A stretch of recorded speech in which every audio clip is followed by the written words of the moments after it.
భారత్ పైన 50% సుంకాలు విధించాడు Donald Trump.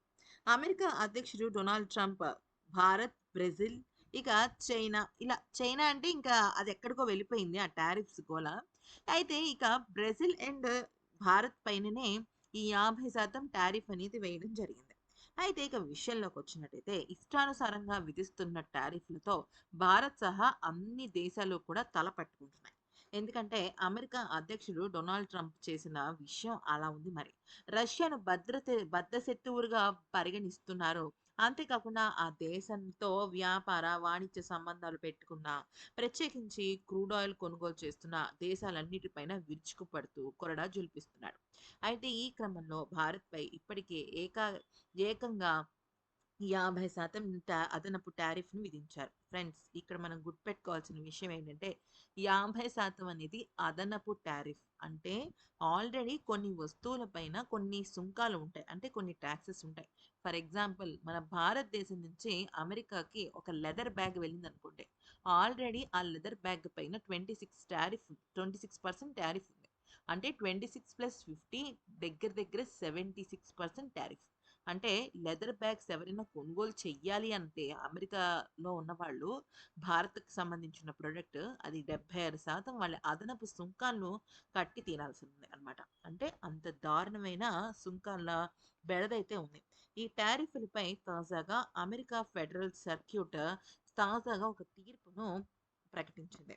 Appeal court తుది తీర్పు ఇచ్చింది. ట్రంప్ జాతీయ అత్యవసర పరిస్థితులను ప్రకటించి దాదాపు ప్రతి దేశంపై దిగుమతున్న పన్నులను విధించడం చట్టబద్ధంగా సరైంది కాదు అని స్పష్టం చేసేసింది. అంటే లీగల్ పరంగా ఇప్పుడు ట్రంప్ చేస్తున్న ఈ tariff war especially for India and Brazil ఏదైతే జరుగుతుందో అది అస్సలు కరెక్ట్ కాదని, ఇది చట్ట విరుద్ధమని పేర్కొంటూనే అమెరికా అమెరికన్ ఆర్థిక వ్యవస్థను రక్షించడానికి ట్ర ట్రంప్ చేసిన ప్రయత్నాన్ని ప్రస్తుతం కొనసాగించడానికి అనుమతించింది. అంటే ఇక్కడ మ్యాటర్ మీరు గమనించాల్సింది ఏంటంటే, ఇక్కడ మన భారత్ పైన 50% టారిఫ్‌తో ట్రంప్ ఆగలేదు. అది 75 అవ్వచ్చు, 100 అవ్వచ్చు అంటూ అక్కడ ఆ దేశానికి సంబంధించిన, అమెరికాకి సంబంధించిన స్కాట్ బేసిన్స్ కానీ, లేకపోతే ఆహ్, వైట్ హౌస్‌కి సంబంధించిన లెవిట్ కానీ, వీళ్ళందరూ ఏమంటున్నారంటే, ఇది భారత్ పైన వేస్తున్న సుంకం కాదు, రష్యా, ఉక్రెయిన్ యుద్ధానికి సంబంధించిన విషయం. ఇది చాలా దారుణం. అందుకనే సుంకాలు ఎక్కడికైనా వెళ్ళొచ్చు అంటూ ద్వంద్వ వైఖరిని వాళ్ళు చూపిస్తున్నారు. అయితే ఇక కేస్‌కి సంబంధించి అంటే ఈ కేస్‌కి సంబంధించి ఫెడరల్ అప్పీల్ కోర్ట్ తాజా తీర్పు వినిపించింది. అయితే మొదటిది రెసిప్రోకల్ టారిఫ్‌కి సంబంధించి కాగా రెండవది 12 రాష్ట్రాల అటార్నీ జనరల్స్ దాఖలు చేసిందనమాట. రెండో కేసును ఒరెగాన్ అటార్నీ జనరల్ డాన్ షెఫిల్డ్ వాదించారు. అలాగే ఫిబ్రవరిలో చైనా, కెనడా, మెక్సికోలపై విధించిన టారిఫ్ గురించి కూడా వాళ్ళు ప్రస్తావించారు. International emergency economic power act కింద ట్రంప్ తన అధికారాన్ని ఉల్లంఘించాడు అంటూ రాఫిల్డ్ తెలిపాడు. 1977 నాటి చట్టం కారణంగా ఆంక్షలు ఆస్తులు స్తంభనకు ఉపయోగిస్తారని గుర్తు చేశాడు. దీన్ని ఉపయోగించి ట్రంప్ జాతీయ అత్యవసర పరిస్థితిని ప్రకటించాడని, టారిఫ్ విధించారని అన్నారు.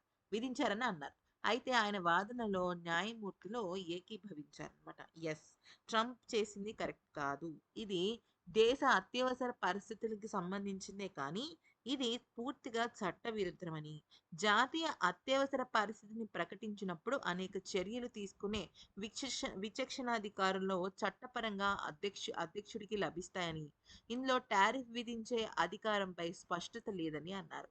అయితే ఐడబ్ల్యూఈపీఏ చట్టంలో కూడా టారిఫ్ ప్రస్తావన లేదని పేర్కొన్నారు. ఐడబ్ల్యూఈపీఏ చట్టం టారిఫ్‌లను విధించే అధికారం అధ్యక్షుడికి ఇవ్వదని, ఈ చట్టం ద్వారా సుంకాలు వాదించటం సరికాదని అభిప్రాయపడింది.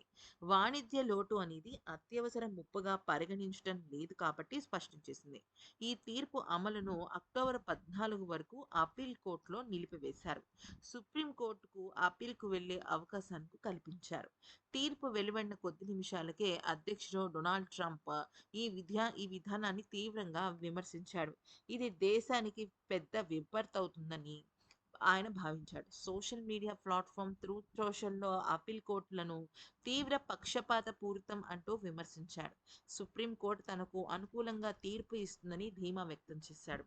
అసలు ఇక్కడ విషయం ఏంటనేది గనుక పరిగణించినట్టయితే, ఇక్కడ ట్రంప్ ప్రపంచ దేశాల పైన, ముఖ్యంగా భారత్, బ్రెజిల్ పైన టారిఫ్ ఎందుకు విధించారు అంటే, ఇది దేశ అత్యవసర పరిస్థితుల్లో ఉంది. అమెరికా దేశం అత్యవసర పరిస్థితిలో ఉంది కాబట్టే నేను ఇది చేశాను అని చెప్పేసి ట్రంప్ వాదించుకున్నాడనమాట.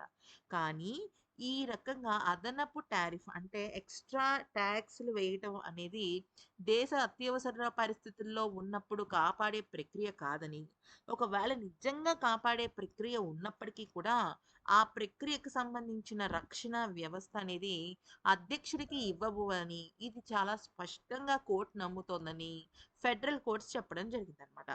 ఫెడరల్ కోర్ట్స్ అంటే మామూలుగా అక్కడ ఉన్న మన వాళ్ళ లోకల్ కోర్ట్స్, స్టేట్ కోర్ట్స్ కానీ అలాంటి లోకల్ కోర్ట్స్. యాక్చువల్లీ భారత్‌లో అలాగే అమెరికాలో కూడా సుప్రీం కోర్ట్ ఉంటుంది.